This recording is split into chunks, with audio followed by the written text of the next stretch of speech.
Hello, ladies and gentlemen. Thank you so much for tuning in this evening for a special breaking news report here on Nemico Network. Boy, do we have a doozy for you guys this evening. Big news today. The Wagner paramilitary group have vowed to rebel against the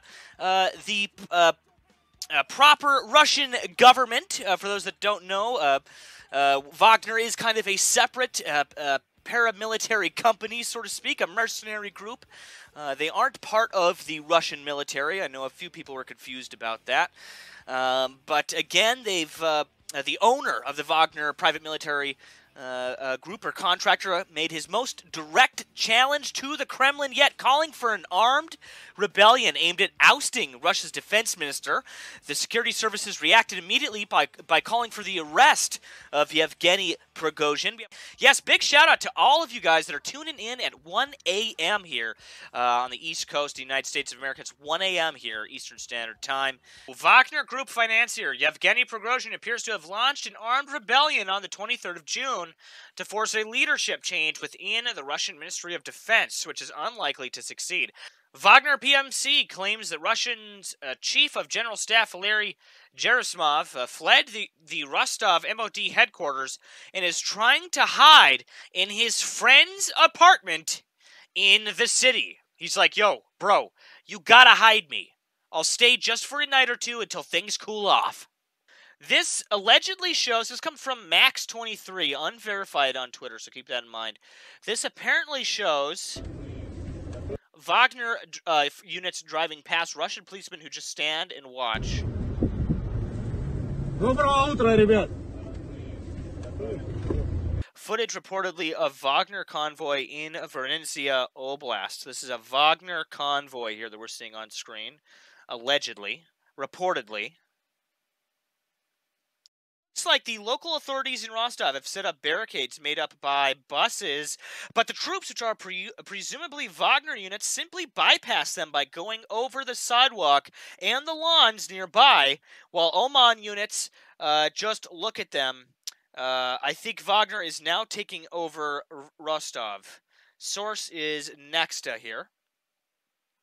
OSINT Technical says appear that the heavy smoke was a downed Russian helicopter near Pavlovsk, Voronezh Oblast. So again, the PMC Wagner just confirmed a minute ago that they had shut down a few Russian military helicopters, and so this might be some corroborating footage here. This from Max23. The plane of Lukashenko family is already over Turkey. The business jet took off from Minsk 4 hours ago in an unknown direction. Who is on board is also unknown. Is Lukashenko just, like, running away?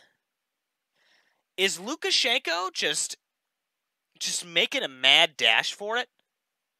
Marked Gamer says it looked like it landed already in southwest Turkey, so possibly Lukashenko fleeing to Turkey. It says here, Yevgeny Prigozhin, speaking once again from the Southern Military District headquarters in the city of Rostov-on-Don, stating that the Wagner has occupied all of the military installations across the city, including the airfield, to ensure that the Russian Air Force is attacking the Ukrainians and not his forces, but that military operations will continue unhindered and that no officers have been fired or are planning to be fired. He states that he just wishes that Defense Minister Shoigu and Chief of General Staff Gerasimov will meet with him at the headquarters in Rostov-on-Don to discuss the ongoing war in Ukraine. So again, we're waiting for this address from Mr. Putin. This comes from OSINT Defender on Twitter. It says, seems the address has been delayed, though the Kremlin is stating it will still happen soon. This is literally the mindset of everybody tonight on the internet that is watching this unfold. Somebody says Putin is live. Ah, he's live! Hold on, I gotta rewind it just a little bit. As Doomface puts it, that speech was a nothing burger. Basically, just Putin saying, "Don't do it, bro." That's all. That's basically all it was. Saying that he's gonna, he's gonna bring these guys to justice. Saying that he's taken measures, restrictive measures and stuff in and around many different regions in Russia there. And with that, ladies and gentlemen, I think we are coming to a close here for our special breaking news intel report for the 24th of June on the unfolding coup d'etat in Russia. It's about 3 a.m. in the morning, and I got to get to sleep here. But I was glad to be able to come on the air for about 2 hours here and get everybody filled in on what's been going on in this situation and talk to you guys about what's been going on here. And don't worry, we will be back probably, if not in the morning, tomorrow evening for Coup d'etat stream part 2. Nemico.